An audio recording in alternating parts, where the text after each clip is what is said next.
Thank you. Good afternoon, everyone.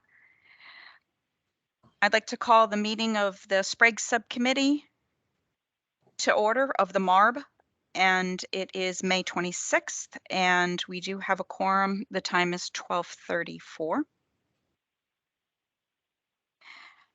I'm Kimberly Kennison. I'm the designee for Secretary Beckham. With me is Christine Shaw, who is the designee for Treasurer Wooden. Thank you all for being here, and looking forward to having a discussion about your finances today. And I do not have any opening remarks. Christine. Thank you, Ms. Kennison. I don't have any opening remarks other than good afternoon all. Thank you. So the first item on the agenda is the approval of the minutes from April the 28th, the subcommittee meeting. If I could get a motion to approve, move forward. So moved. Thank you, Mark. And I'll second.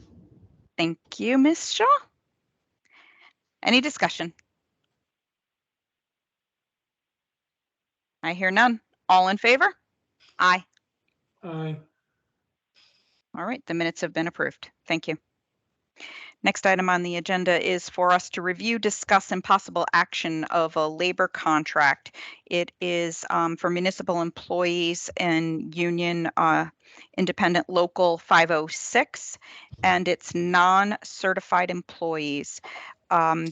Today, I am told that we're looking for a recommendation. I think that Mr. Superintendent will walk us through this contract, but there are some few steps that still are needed to be taken for approval as things get approved more than once, but I think the superintendent can fill us in on those details. So Superintendent Hull, can you take it away on bringing us up to date on this contract? We do have a red line in front of us. I will be more than happy to. After 10 months of negotiating, we have a tentative agreement with our non-certified union. That union is for paraprofessionals, interventionists, building subs, and also cafeteria and custodians. Oh, wow. It was a very long negotiations. We went into mediation, and I'll just quickly go over it. There's quite a bit of language changes that really don't change the contract substantially. Mm-hmm. The things that the union received was an extra holiday to be paid for. That's the day after Thanksgiving. Their insurance premium co-share goes up in 2023-24 by 1 percentage points. And the rest is basically where the most of the negotiations took place was in salary. And if you, the GWI is the first year 2.25, second year 2.5, third year 2.5. However, the first and second year, there's the first year especially, there's a substantial increase in salaries or to the salary pool of around a little bit over $30,000. The next year it goes up to I believe $18,000 increase to the salary pool. And the third year is the salary pool. That's the total aggregate of salaries increases by somewhere close to 16. The board was in a pretty tight spot. The union was threatening to go to arbitration. Arbitration for the board would cost them in the neighborhood of $40,000 to $50,000. And the board believed, and I think our attorney believed also, that we would lose much on the salary question due to the fact that our employees are paid pretty low. And the board also was fighting the fact that we had to get the minimum wage of $15 an hour in 2 years. We were losing employees to other districts. We were having trouble hiring people because salaries were so low. And what really hurt the board as we came into it, if you looked at inflation, when we started the negotiations back in July, inflation was running probably less than 3%. By the time we finished, it was over 8%.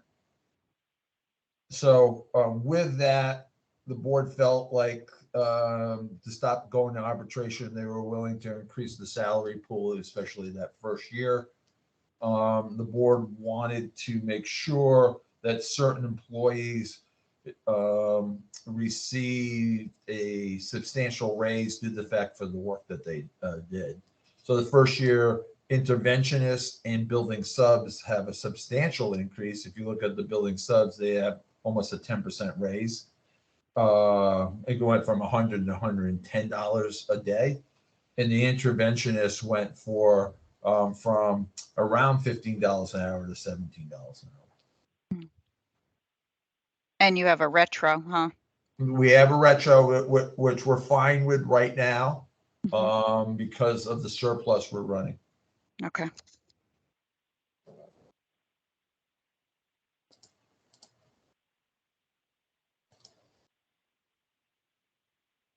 Questions?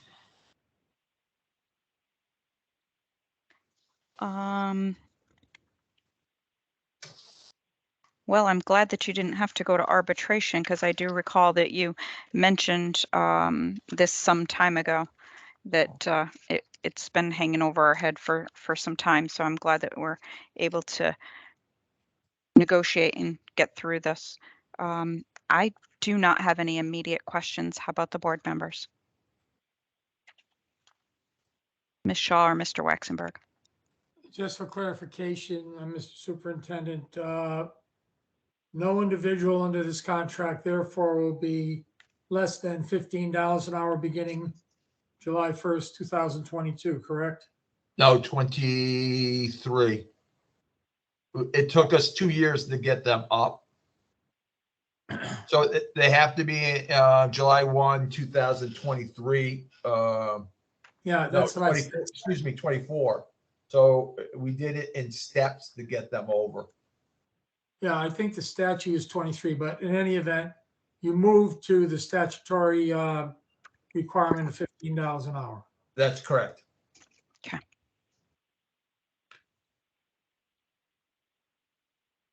So just to clarify on that point, in the materials and the summary of provisions under wage schedules, it indicates that the minimum wage for any employee will be $15 an hour, but does not make clear that that does not kick in until 2023. So That's correct. It is. just want to make sure that's clear for the record. It is 23 that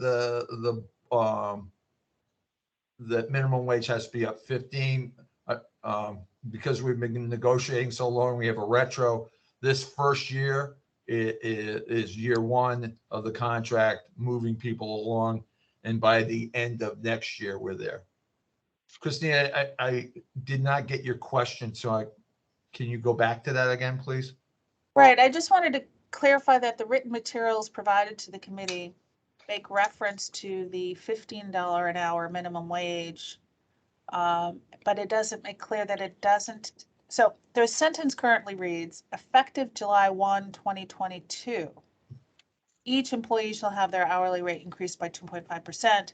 There's a subsequent sentence which does not have the timing of the $15 an hour, and I just wanted to make clear for the record. It says the minimum wage for any employee will be $15 an hour, but that's effective July 1, 2023, right? That's correct. Yes. Okay.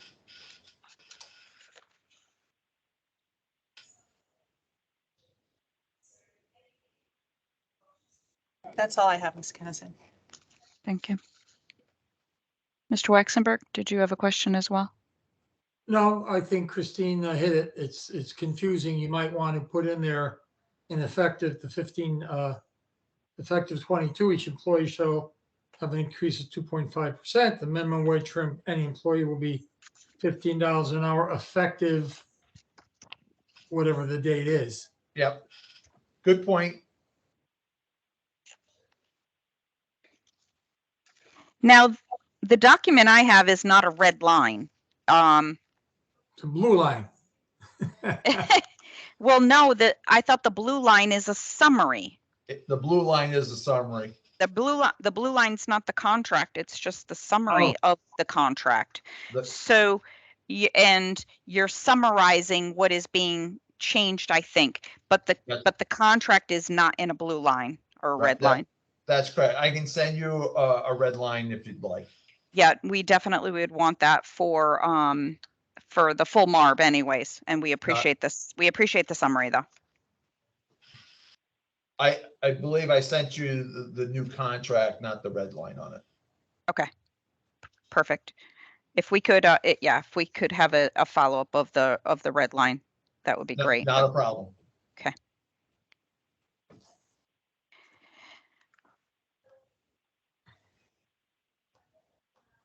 What's your vacancy rate now, Mr. Superintendent?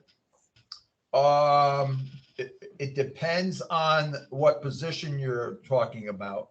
We're having a really hard time with building subs and paraprofessionals. Yeah. So throughout this year on paraprofessionals, we were 2 down. That doesn't seem like a lot, but when you only have 6 or 7 paraprofessionals, it's a substantial percentage. And our building subs, we originally had 5. We've been running with 3 building subs throughout the year. We have since in the next year's budget cut it to 4. Well, pandemic's taking its toll, plus obviously the wages. Our wages, we have lost at least 4 or 5 employees in this union because they went out and received better wages. We were lucky on our teacher scale. We just landed a special ed teacher, which was very hard to find. And that person, I guess, wants to join us pretty bad because they're taking a $5,000 cut to get here. So. Sometimes it's not always about the money. Oh, well, when you can work in Shangri-La, this is a wonderful place to be. So. Yes. We have a good superintendent and a first selectman here. So it sounds like you're being kind when you talk about the superintendent. So I appreciate your kind words. Well, you've provided us the information and satisfied this board so far. So thank you. What you've asked for has been easy, to give. To give, but it's not always easy to get to sometimes, but. Understand. So the impact of this overall contract, I don't see a cum, net effect. So no effect in 2025. I'm looking at the total impact. That being 32 in the first year, 19 in the second, 13 in the 24, correct? All right. Yes. And those first 2 years, the first one especially, was to bring certain salaries up to average, a little less than average. Our real problem in that first year was an agreement about the salary pool. 2 sets of employees, building subs and interventionists, were never written into the contract. And so we had to start from 0 on them during negotiations. And that hurt us a little bit.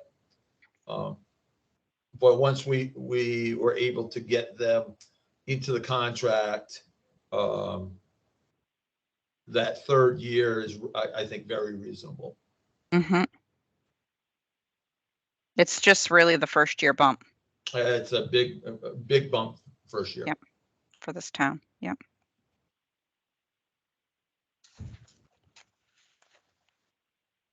I'm just looking at the comps. Yeah. Yeah, On you're the the lowest. comparisons, if you look at, I think I sent you what the salaries are. Yeah. Hourly rates. Yep. And what was negotiated. If you take a look at the overall for the last 18 months, Mhm. this year, the average raise in this group was 2.13. Next year, from areas that were negotiated, 2.2. And then the third year out, 2.22. However, a vast majority of those contracts were done early, and where inflation was low. If you look at what happens after the new year, those rates go up substantially. And unfortunately, we couldn't land the plane with the union early on. Yeah. So our rates would have been lower if we could have. Mhm.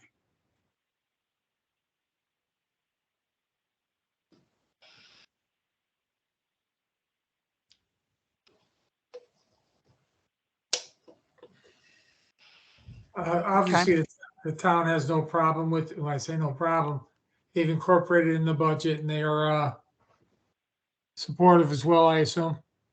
We are, yeah, we are supportive of the, and then for the majority, I believe there might be a small adjustment to the budget, but we, the superintendent had already factored in what he thought the impact would be. Okay, Our budget for next year covers this for the most part. Yeah. Very good.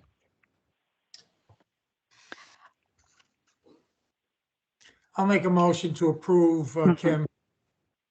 Thank you. And just with no proviso other than to have the superintendent do a red line version before the MARB meeting. But overall, I would make a motion to approve. Thank you. Second. I second that. Thank you, Christine. Any other discussion? So Kim, Yes, can Julie. I Yes, just, you may. I don't know if it was clear that, The next steps because of the contingent, right, please. so process. superintendent, jump in and fix what I say if I get it wrong. The union is, I believe, approves in 2 steps and is approved at the first step and is going through the second step today. The Board of Education is expected to take action on June 13th. So by the time the full MARB meets, all of the local approvals should be in place. We're moving this through the subcommittee now before it's fully approved at the local level so that everything is lined up to be implemented with the new fiscal year. So what the subcommittee would do today is recommend that the full MARB approve contingent on all of the Local approvals. parties approving. Yep. Is that Okay. right, Superintendent? Yes, it is. The union held a vote. It passed overwhelmingly at the first meeting. They are also taking letting other members who did not vote today. However, even if all those members voted no, the contract would still pass because it was overwhelmingly approved. I anticipate the Board of Education approving it at their next meeting in June.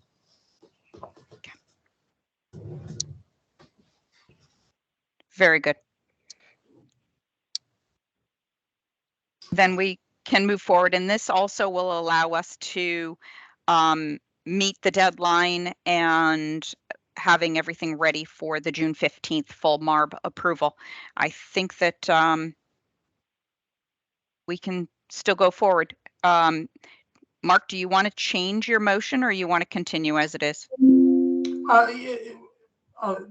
Friendly amendment, I'll Yep. phrase it in Julian's words. Yes. It's fine with me. Okay. Contingent on. Okay. Yeah. All right. And a second on that change, Christine? Yes. Okay, all in favor?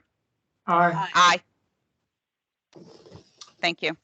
We will have the information ready for us, Superintendent. And Julian, is there anything else that you feel that we are missing from this contract package that we would want to alert the superintendent for the full MARB?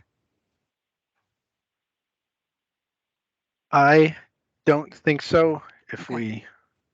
if I think of something or if somebody brings it to my attention, then we'll alert Perfect. them as Very quick as possible. Thank you. I want to thank you, and you should have that red line by next week. Thank you. And glad to hear that you were able to settle this. Good luck. That's good work there. Thank you. Mhm. Team effort. Great.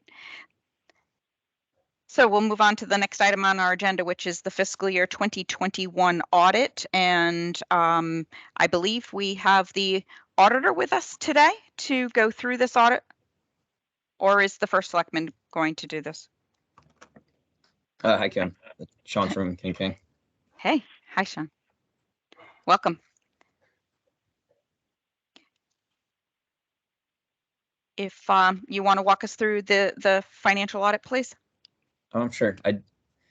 This will be the first like MARB meeting, so I'm not kind of sure exactly what you guys are looking for compared to the Board of Finance.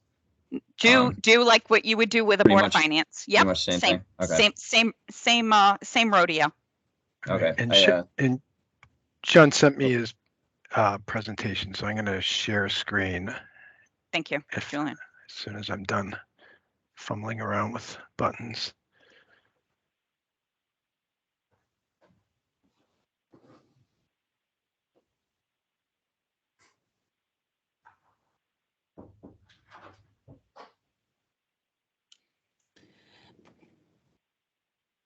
Overall, it's a positive report, which is, I think, what you guys want to hear. Yep. We dove into that ahead of time. Bear with me a second here. There it is. All right, you should see that momentarily. King and Okay. King Associates. Okay.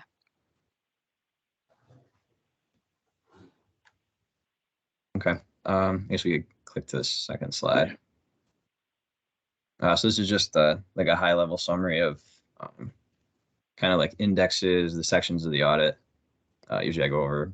So we have the auditor's report at the beginning, the management discussion and analysis that management fills in, like their view on the changes for the year, the basic financial statements and the notes from pages 11 to 48, required supplementary information on 49 to 54, like pension and OPEB schedules, the budget, supplemental schedules in the back, the combining statements, and then we added in some trend information to help with the bond filings. Great.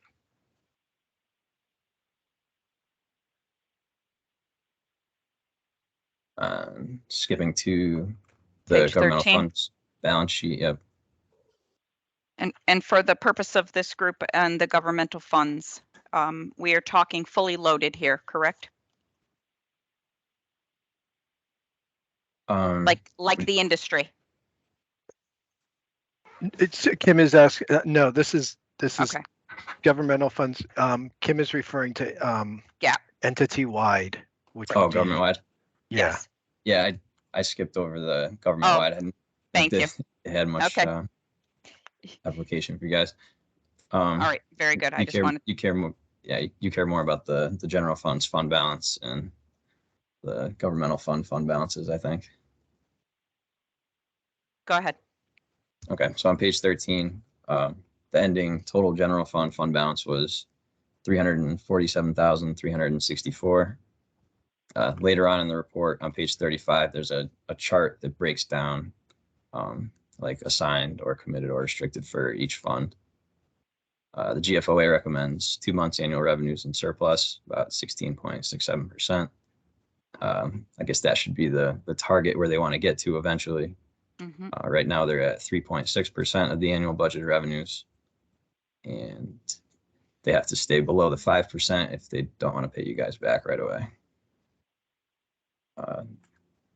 Going over to page 15, they had the issuance of new geo bonds, and they paid down maturing ban. So you could see at the bottom of the table there, 3.8 million. And there was also a premium on the bonds, 391,000.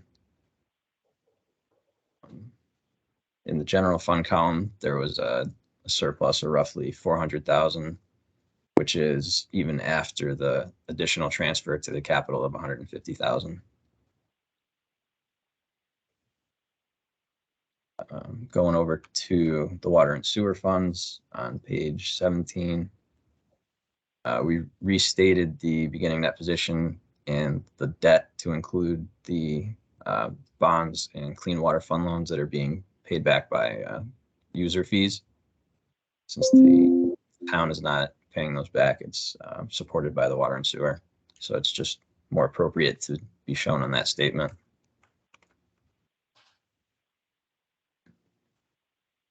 Going over to page 19, there was a positive cash flow in the water and sewer of 22,000, which is good because the water and sewer should be self-sustaining. Mm-hmm. This is a chart that the MARB would probably like to see. It's showing their 3-year general fund balance trend. So you can see 2 years ago, it was way in the negative. In 2020, it kind of came back to around 0. And then in 2021, it's on the upward swing. Great progress.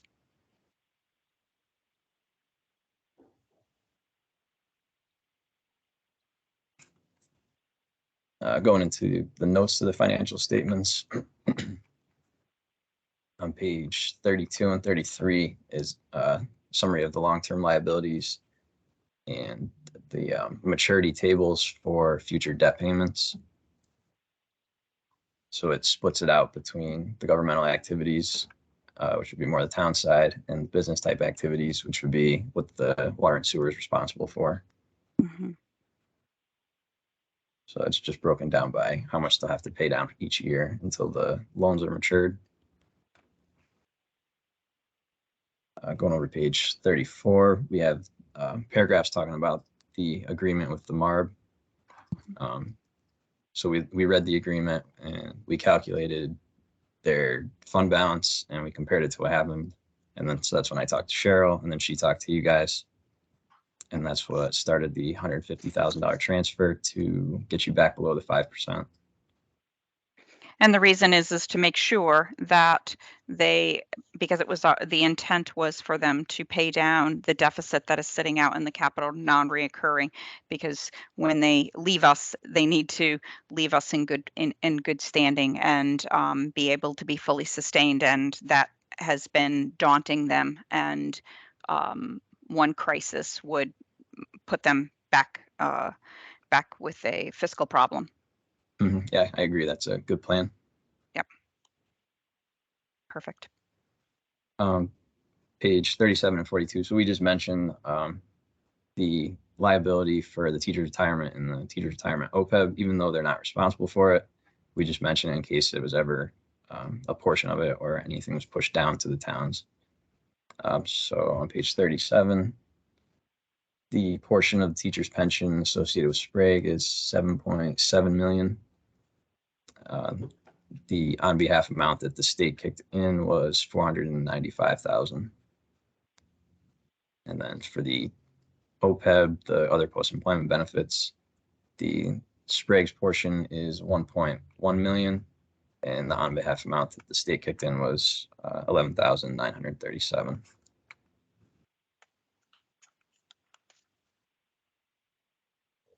Okay.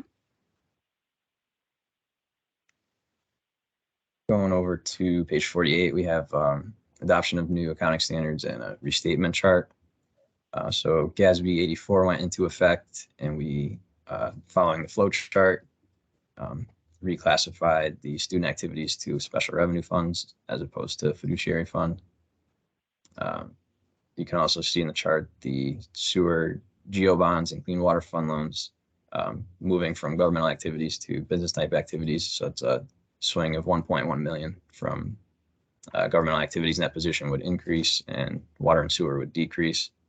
Mm-hmm. And there was also an asset on the fixed asset listing that wasn't previously included in the financial statements, so we picked it up. That was 41,000.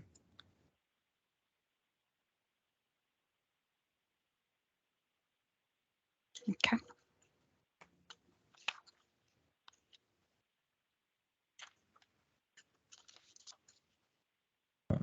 Guess you can stop me if you have questions. Nope, I'm Before we- good. Okay. So the next would be the state single audit report. We can always grab them and go back if we need to. On page 6 of the state single audit is the schedule of expenditures, state financial assistance. 3.6 million in total, of which 2.9 million was ECS, excess cost and school construction, and 386,000 was the municipal purposes and projects grant. We didn't list any findings as material weaknesses or significant deficiencies this year. That's great news. We do have the separate management letter with some recommendations and Speaking of that, view. was that shared with us, Julian? Julian? I lost him. I believe it's on the, I believe it's been uploaded, but I don't know for certain. Okay. On the, the state portal. Let me just take a That's peek. It's Okay. okay. I snipped most of it into the PowerPoint. Oh, okay. Okay, All right, well, perfect. let's move through So- that then. Perfect. That will be helpful. Go ahead. Sorry. So if we go to the next slide. So these are our management letter findings that they're not material weaknesses or significant deficiencies, but they're things we would like to see improved on. So the first one is full trial balances for certain Board of Ed funds. Like the town and the Board of Ed were both maintaining pieces of it. We would like it all to be together for us to look at instead of trying to compile the data. I don't know if you want me to read through them all. Yeah, because I'm not aware of them. So if you could please go through them so that we're aware of what they are. Okay. Thank you. Cafeteria fund. The BOE is using the general ledger system to process the expenditures and payroll. They maintain the CAF checking account, although a running cash balance wasn't being maintained in the ledger system. The town receives the grant revenues and posts the activity to a due from CAF account on their side. So that's where like the piecing it all together comes in. Education grants fund is similar. The BOE is using their general ledger to process the expenditures and payroll. The town receives the grant revenues and posts them in the BOE line in the town general ledger. Student activity accounts, revenue and expenditure amounts are posted to the general ledger. There's just no running cash balance being maintained. So we had to kind of piece that together with the bank statements. And scholarship funds is the same thing. And then on the next slide, we'll have our recommendation. Okay. So we recognize that reconciliations are being performed between the town and the BOE monthly for the general fund, cafeteria fund, grants fund. We recommend that full trial balances are maintained for all funds, including cash receivables, interfunds, prepaids, inventory, payables, unearned revenues, expenditures, and fund balances.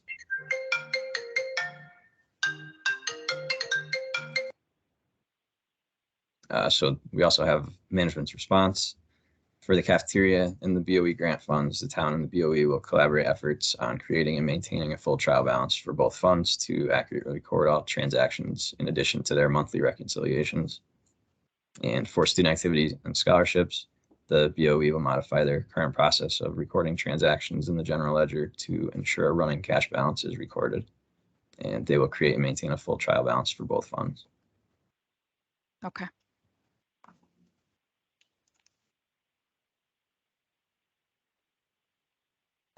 This one is fairly minor. Evidence of approval on WPCA invoices. So we pulled a sample of invoices related to the water and sewer. And the ones that we looked at, there was no formal written evidence on the invoice that it was approved. So we just recommend that it follows the standard town process. And going forward, the town agrees and they will do that.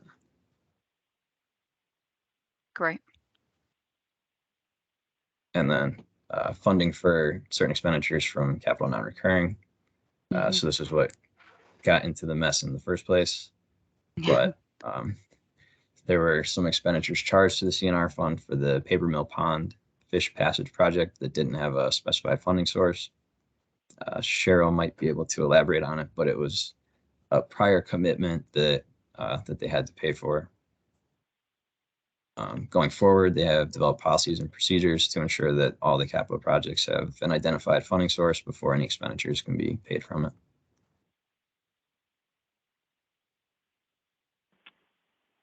Kim, did you want me to elaborate on that one at all?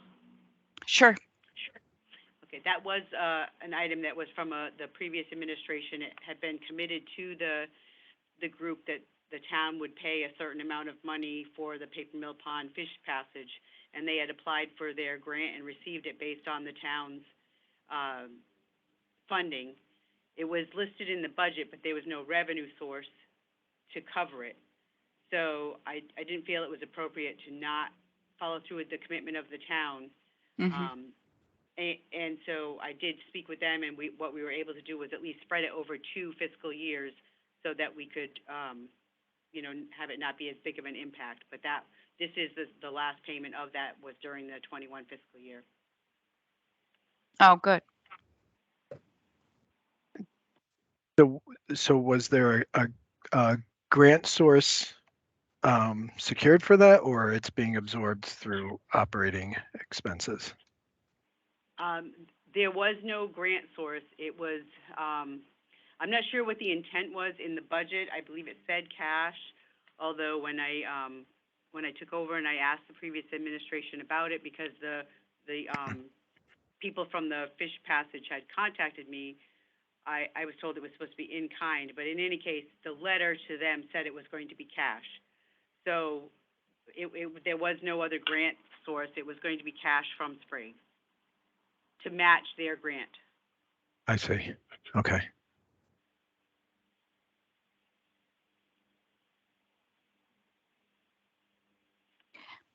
So it's been addressed. It will fall off for next year. Yeah, so there's not going to be another Paper Mill Pond expenditure in there. So as long as there's not more capital projects paid for that weren't Similar funded, to that. Correct. it won't happen. Okay. I guess, and then that takes us to the questions slide. One other question: do they qualify for a federal single audit, or is it just the state? They didn't for 2021. Okay. And I'm sure you're going to hear that I'm sure I'm going to hear that both the state and the city and the Board of Ed worked in a good collaborative manner with the auditors. Mm-hmm. Okay. Yeah, that was easy to work with both town and Board of Ed. Perfect. And do you have any other forward thinking from a auditor perspective thoughts besides those items that we have to address that you would want to bring to our attention? I don't think so. How about any areas of risk that you might have identified, or did you identify any? Not any more than the normal like cash collection points in the tax office. Student activities is usually higher risk when there's a lot of cash collections.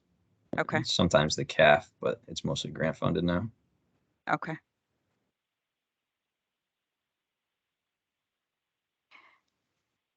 Any questions from the board members?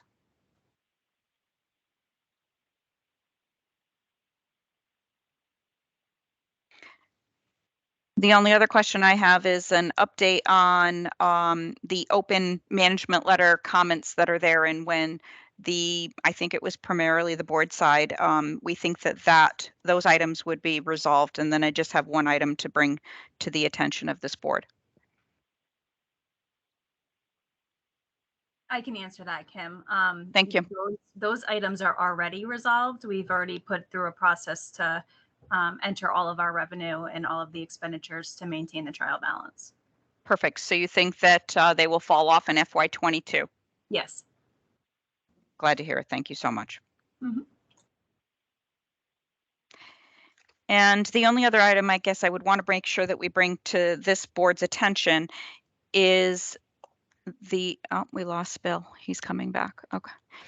Is on page 13 of the financial statements, when we're looking at the capital non-reoccurring fund, they have a deficit there that they are looking to bring down, and that is prior history, and that was part of the conversation that was being had today about the non-reoccurring and the deficit that was there, and funding doing projects that were not funded. And so I think that that led to the deficit situation, and currently there's a unassigned balance of $500,000 that needs to get to a zero and be absorbed by the general fund, unless there is some current activity that you're anticipating that some of it would get offset. But right now, the 500,000, and that is what you planned for selectmen to pay off in the upcoming years. Yes, that is the amount that we plan to pay off in the upcoming years. There are a couple of items that will fall off by other means, that they will be erased, but for the most part, that will be what we'll be using surpluses, and we do have it planned in the budget as a line item. That's prudent. Thank you. What about the small deficit that is sitting out in the education grant? Is that just timing for the unassigned of, and maybe the Board of Ed knows the answer to this, it's just 2,000. Yeah, it's just the timing of when a grant came in from that was receivable. Thank you. All right. That's all I have for the statements, unless somebody else has any other questions from the board or Julian.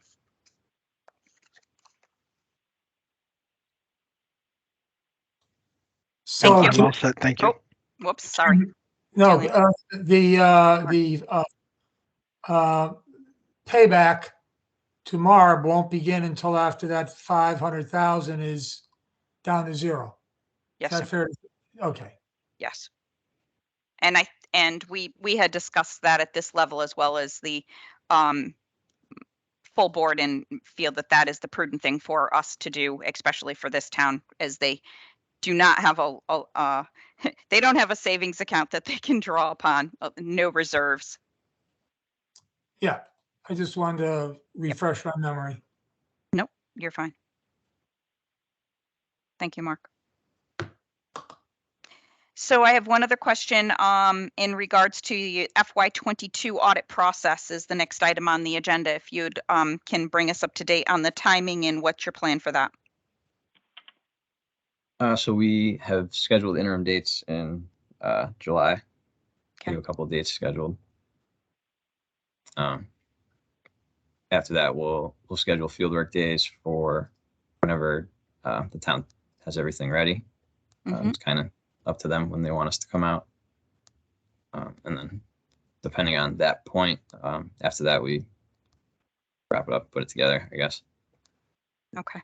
Do we think that this year we could be a year that we actually get this done by December 31st versus in the timeline versus into the next year?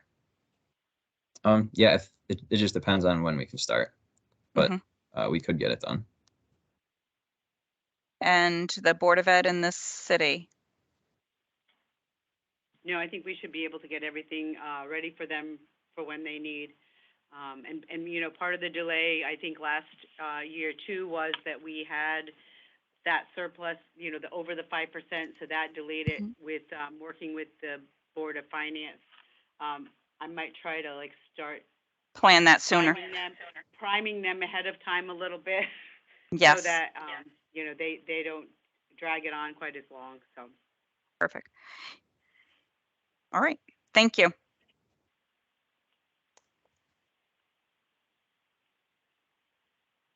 Okay, that's it for the audit side. Thank you, Sean. Great. Thank you, guys. Appreciate it. Next item on the agenda is an update on FY23 budget adoption. Okay, so the Board of Selectmen met and voted to hold the annual budget meeting and adjourn to referendum. So the annual budget meeting will be June 1st, which will adjourn to referendum on June 8th. It needs to be 7 days after the meeting. So on June 8th, the referendum will be held all day for voting on the budget. Okay.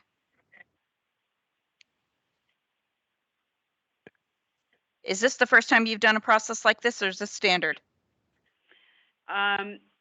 This is the first time under my administration that we've had a referendum. We voted by town meeting last year, and before that, we did a budget under the governor's executive order process. Right. But under the previous administration, a referendum was fairly routine. Okay. Before that, we did town meeting vote, so it's gone both ways here. Okay. I have a question about the. Yep. Right, is the budget that the Board of Finance released or is sending to town meeting consistent with the budget that the MARB took action on a week or so ago? Or did they Yeah, make it's any identical. adjustments? No, they made Identical. no adjustment. Yep, identical. We can send you an Great. updated copy just with the dates on it, just if you'd like to have that for your files. No, yeah, as long as. After the referendum. Okay, perfect. Thank you. Okay. All right, thank you.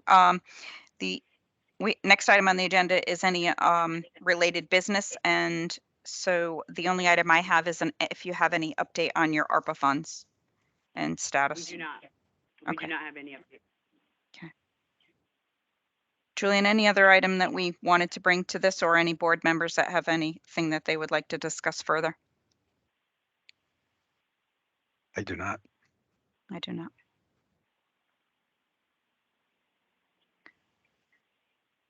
All right, then can we get a motion to adjourn? So So moved. Christine had, Christine had to step off, so you may not get a second. There you go. Mark, I think you want to adjourn. Adjourn.